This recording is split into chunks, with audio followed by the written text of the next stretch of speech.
If you've asked for support sets on Discord, Reddit, and similar platforms before, I can almost guarantee you've heard something like, Monster Hunter's gameplay doesn't lend itself to support sets. But why is that? Let's find out together. Fundamentally, support sets aim to clear content reliably in a multiplayer setting. Content, or quests, are cleared by inflicting an amount of damage equal to or greater than the target wants his health or until the threshold to capture is met. Support sets aim to increase other players' uptime, i.e. the amount of time that could be spent attacking stuff, by removing the need to use items such as might seeds, potions or mega potions. This is usually achieved by using skills such as wide range, item prolonger, free meal and mushroomancer. On paper that sounds like a great plan. The unfortunate reality is that it isn't. Hear me out. In order to fit these skills, others will have to be sacrificed, which means support set users lower their own potential damage output in order to allow other players to make up for that. The problem now is that needing to heal is not the only downtime. Players might get roared, stunned, flung around, mismanage their gauges, get paralyzed, or items such as life powder, dust of life and demon powder exist, which do not require any further skill point investment. But I don't want to play the lame, boring, toxic DPS focused meta. I hear you say. Or rather, I read a lot this recording was made in the past. In that case, there are two additional issues. 1. The playstyle difference between optimal sets and support sets amounts to sheathing and consuming items once in a while, ideally. 2. Oftentimes, support-oriented players assume other players to play reasonably well, if only they could stop carding. The fact of the matter is that they don't. With all the love and respect I can muster, if someone is not competent enough to not stand in fire puddles, I do not believe they are competent enough to consistently target the good hit zones, or even know what a hit zone is, or use optimal combos, which, in Wild specifically, violently overshadow the second or third best options. If you wish to play support because of a playstyle difference, I would recommend getting into set building instead. Find a playstyle that suits you personally, and then look at skills that support that playstyle. Set building as a whole is an entirely different way to enjoy Monster Hunter games. The second issue arose from the World Days, where people would cart like flies to monsters such as Kolv Taroth, Alatrion, Rajang and others, making some hunters think they'd need to keep those people alive in order to clear the quest for things they needed themselves.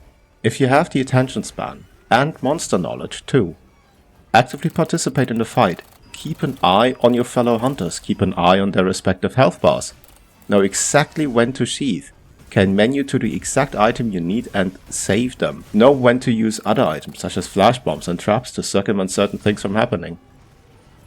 I challenge you to go solo. If you truly do all that, you are well beyond average and more than good enough to get the stuff you need by yourself. I am not saying don't play multiplayer. I am saying don't play multiplayer with expectations.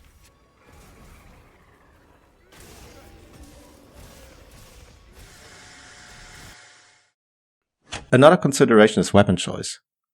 Not all weapons are created equal. Some lend themselves better to the concept than others, like hunting horn or sword and shield. I specialize in switch axe and know next to nothing about horn, so I'd like to introduce you to someone that does. Upgrade.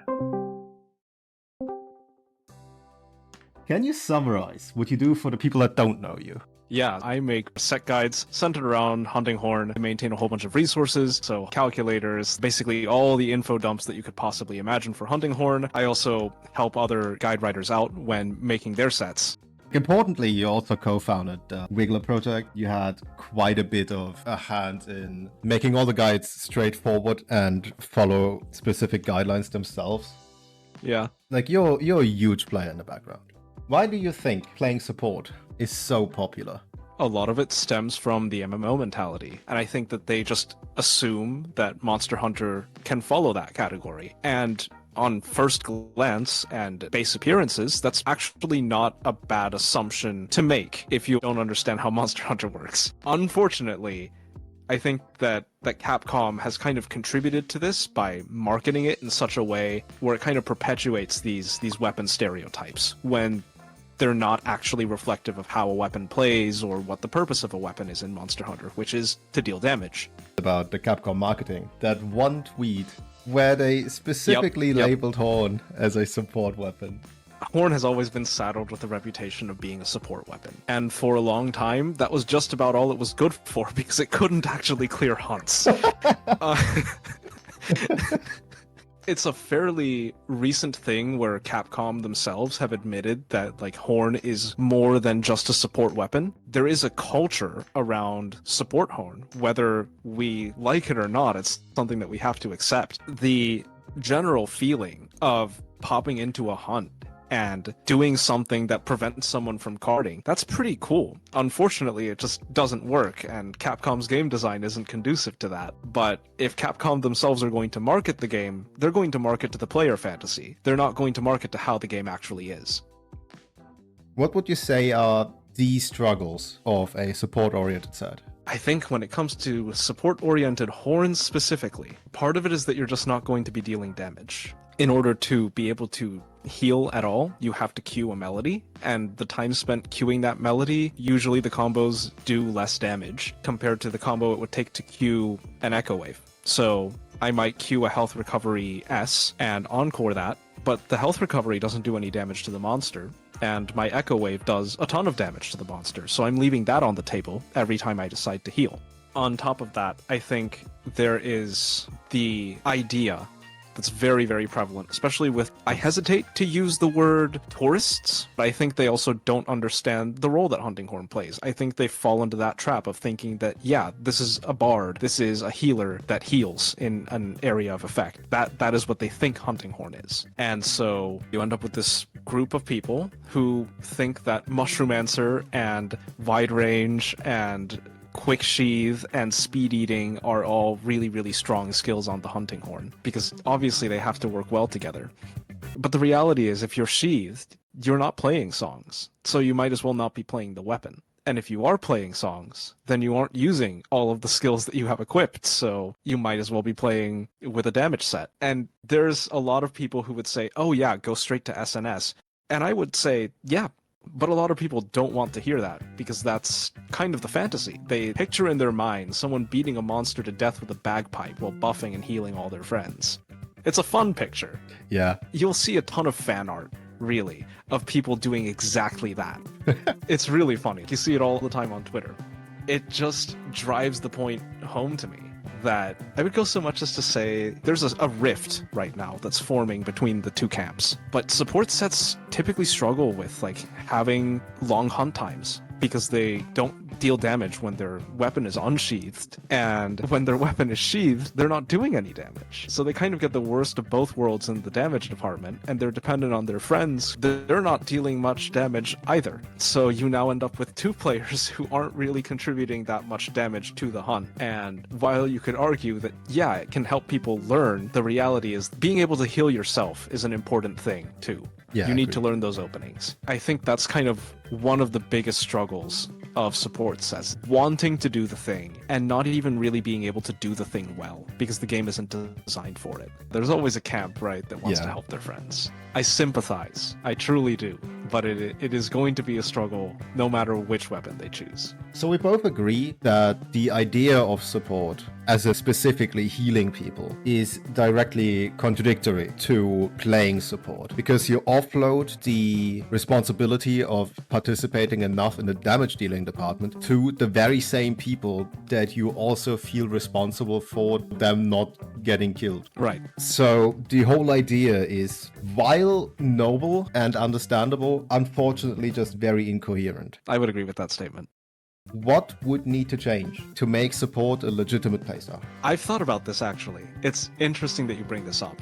I think that the way to make it work would actually be make defense worth something. I'm of the opinion that defensive buffs are healthier for the game than healing a lot of the time. They generally will still force item consumption, just with more leniency, so you have a little bit more buffer. You still get the feedback of getting hit and having that punishment. You're still able to proc things like resentment if you have a set that requires them. I'm generally more in favor of defense buffs, and with that being said, I think that a stronger defense, like defense being worth more point for point, would actually be something that could make support sets somewhat more worthwhile. I think part of that is that you would actually be healing less. rather than healing more often. Make it a little bit more of an infrequent thing that you can apply easily and quickly. But in the case of support horn specifically, I think that defense up being worth something would be a big start. I thought about it too, and I would have expected something amongst the lines of more flavorful and more impactful buffs, like a buff that gives iframes. So we have a movement and evasion bubble, where if you stand within it, you get a lot of evade window with a 5-second grace period outside of the bubble. So that's something. It's something that we already have, and that doesn't actually interrupt our damage capabilities at all. In fact, it's beneficial for horns to put down echo bubbles. So if you want to roll away. The other thing is songs that are support-oriented. I think that they should have shorter queue times. That would definitely make quote-unquote support horn a lot less punishing to play. I think that if you're talking just support in general, I think that defense being worth something is the big functional change I would make, because that means that you're healing less, people are punished a little bit less, and I think that a lot of healing sets originate kind of from that bottom end of performance, where they're really struggling to clear and they need that extra oomph to get them there. Other things that they could do is like maybe integrate a little bit of healing into certain difficult to play or long melodies or long combos. So rather than just having to queue up a health recovery, maybe make it so that if you play 3 echo waves in a row, you get a health recovery for free. Incentivize players to play well and maybe give them a way to buff their teammates while doing damage. I think that that would be a really, really interesting mechanic that they could introduce. What would you suggest to someone that wanted to play a support set? I would say the same thing that I've always said. You are going to struggle a lot more than you think you are, because you're going to run out of items. You're going to start doing no damage whenever you have the openings. You're going to start struggling to clear hunts, because you're going to spend time worrying about getting hit, healing, and then dealing very little damage. The best way to keep a monster off of your friends is to keep it on the ground. And the best way to keep it on the ground is by doing damage. That's kind of where this whole idea of do more damage always comes from. It's not just about how efficiently you're farming. It's about keeping your friends safe. That would always be my advice. Understand that the decisions that you make are not in a vacuum. So if you want to go for healing, that's going to come at the cost of shorter hunts, dealing damage, and keeping the monster on the floor. I always tell people, the shorter your hunt is, the less time you have where you could mess up. Yep. And I think, especially because Horn is a blunt weapon, you also get KO on top of everything. Yeah. So even though you have below average damage, you're still able to disproportionately contribute to openings just on virtue of getting that 1 or 2 KOs on a hunt on top of the other buffs that you can provide and that you sort of naturally provide. Oh yeah, definitely. And I think that's the big thing that a lot of players think they don't quite understand that either, that the stun does have some value.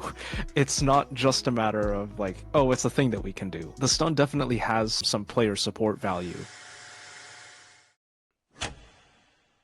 And while there is a lot more that could be talked about, like Dragonheart or Resentment users, how much damage difference there is exactly, how especially in SRS scenarios it will take people several heals to actually realize that they have a support person. There aren't enough meaningful there isn't hard enough balance by just obtaining this.